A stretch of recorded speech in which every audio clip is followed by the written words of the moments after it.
Yo, what's going on, guys? Welcome back to the channel. My name is Nick Theriot and I have an exciting new video for you guys. Today we're going to discuss dynamic creative testing and how it's pretty much dead in 2021 thanks to iOS 14.5. And today I'm going to talk about exactly how we get around it and how you can still continue to use kind of a creative testing model that I'm going to show you in this video. Before we get started, make sure you hit that like button and hit that subscribe button for new videos every Monday, Wednesday, and Friday. Let's get started, guys. So thank you to iOS 14.5, dynamic creative testing has pretty much gone out the window. Thank you, because we cannot see the breakdown window anymore in terms of what particular creative copy or headline was working and performing. And I used to have this strategy where I could literally do a dynamic creative testing campaign, like 10 ad sets, 5 pieces of copy, 5 headlines, 5 images. I would just throw it all at the Facebook and Facebook would just work it out and, literally put together the best performing variables for me. But now none of that is possible. And I want to share with you guys my exact creative testing structure and how I perform it. So that way you can continue to test creative copy, headlines and stuff inside of Ads Manager and understand and make sure you're doing it in the most efficient way. So what we like to do is start off with one campaign, create a campaign, conversions optimized for purchase. And what we want to do is we want to do an ABO campaign, so an ad set budget optimization campaign. So starting off at that. Now, the first ad set you're going to make is literally just call it testing batch number 1. Call it that. And set the daily budget to 2x your target CPA. So if say your AOV is $45, your average order value, and your break even at like 1.39. So that way you can have a really good, you understand where you're profitable at and stuff. But let's say you're going for a 3x ROAS. You have AOV of $45. Our target CPA needs to be about $15. We acquire a customer at $15. They purchase a $45 AOV on average. We're going to get a 3x ROAS. So our target CPA is $15. So we want to set our daily budget on that first ad set at $15 to $30. So 1 to 2x your cost per acquisition. I personally prefer $30, a 2x cost per purchase average, but I also 2x your average cost per purchase or target CPA, but some people can't afford that. So let's do $15. So $15 to $30. And it also depends on how many you're testing. Because if we test 10 new creatives at once, 10 times 15 is $150 a day on creative testing. 10 times 30 is $300 a day on creative testing. So you have to understand how that plays a part as you start to test more creative. So what we're doing in that ad set for targeting options is we want to load in your best performing interests inside the account. So if you look at the last 30 days and you have 3 or 4 interests that are working super well, you want to put them in that ad set. And you want to make sure you turn on the gender that you like to target that's working the best, the age, the proper interest. Make sure you're excluding purchase 30, Facebook engagement 30, IG engagement 30, and website visitors 30. So all your warm audiences. So you got a cold audience targeting your best interest stacked in one ad set. And then what you want to do next is you want to go inside and create one ad.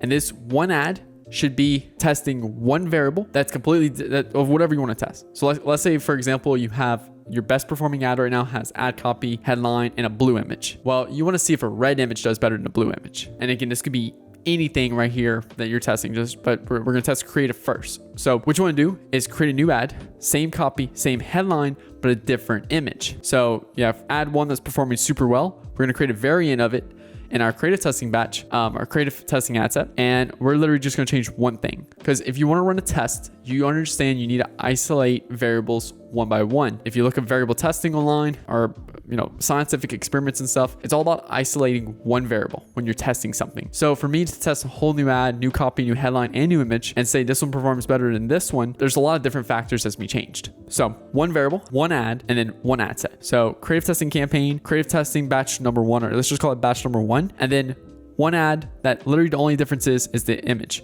compared to our best one. Now, what we're going to do is we're going to duplicate that ad set and we're going to call it still batch 1, but best performing lookalikes. And inside here, we want to make sure that we, instead of interests in that ad set, we want the best performing lookalikes in the ad account. So look at the ad account, what's best performing lookalikes, put them in there. So batch 1 has one ad set of best performing interests, one ad set of best performing lookalikes, but they both share the same ad. They both have the same ad in it. So now what we're doing is we're giving Facebook algorithm the best possible chance to test these new creative. And we're using best headline, best, ad copy that's working the best right now, but all we're changing is creative. And this one ad, we're giving it the best possible chance by doing interest and lookalikes to it. Now, what we're going to do, let's say we want to test an ad copy variation. We want to just duplicate those ad sets, call it batch number 2, and then we're going to change just the ad copy. So we're going to put the same image as our best selling or our best performing ad. We're going to use the same image or video, whatever we're using our best performing ad, and putting it in that best performing inside that new ad sets essentially. But all we're going to change is the ad copy. Again, isolating variables. We're using best performing audience, best performing headline, best performing ad copy. All we're doing is changing creative, or best performing ads, audiences, best performing headline, best performing creative, changing just ad copy. So we're isolating variables, and we're running anywhere from 1 to 5 creative batches at once. Again, a batch consists of best performing lookalikes and best performing interests. And all we're testing is one variable. So you have 4 variables: audience, creative, headline, ad copy. And for our creative testing campaign, audiences are going to be isolated because we're be consistently using the best performing lookalikes and consistently using the best performing interests. So now it leaves to just 3 variables, and we have to make sure that we keep headline and creative the same if we're testing ad copy. And if we're testing creative, we need to make sure we're keeping ad copy, headline the same, and just change to creative. And same thing for headline. We need to make sure we keep it creative and copy the same, just testing headline. And again, we're testing up to 5 creative batches at once. Now, this is the best way, in my opinion.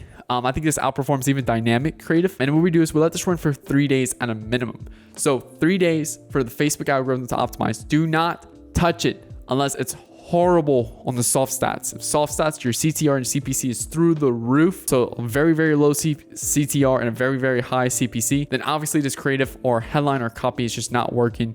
But if you're getting some decent soft stats and some decent, like hard stats, your landing page views, add to carts, and purchases, then just let it run for the full 3 days before you decide to turn it on or off. And what we're going to do after those 3 days, we're going to turn off the lowest performers and we're going to leave the best performers on. Just let them run. And you can start increasing that daily budget by 20% once every 3 days. So just to kind of creep it up a little bit. And then what we're going to do is we're going to copy that creative and put it in our best performing CBO campaign. So we'll have one CBO campaign with 2 or 3 ad sets with our best performing creatives in that campaign, in that ad account inside that one campaign. And we're just having a big budget in that CBO. And we're just constantly tossing in new creatives that's work really well in our creative testing campaign. Simple, like super simple. So this is just how we're doing creative testing camp in 2021. I'll have new videos on this more soon, but I really dive deep into this in my course I will be releasing soon called Elegant Ecom.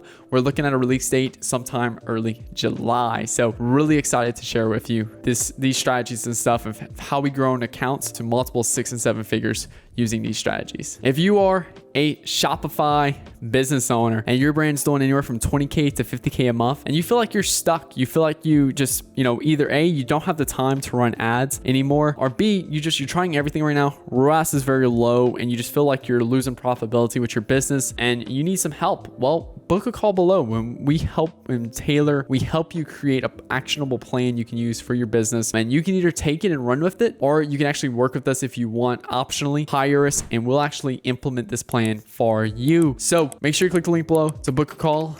We've helped multiple businesses go 6 and 7 figures thanks to our help. So really excited to work with you and help you out with that. Now, if you enjoyed this video, make sure you hit that like button. And if you're new to the channel, make sure you hit that subscribe button for new videos every Monday, Wednesday, and Friday. Thank you guys so much for watching this video. My name is Nick Theriot, and I'll talk to you guys later. Peace.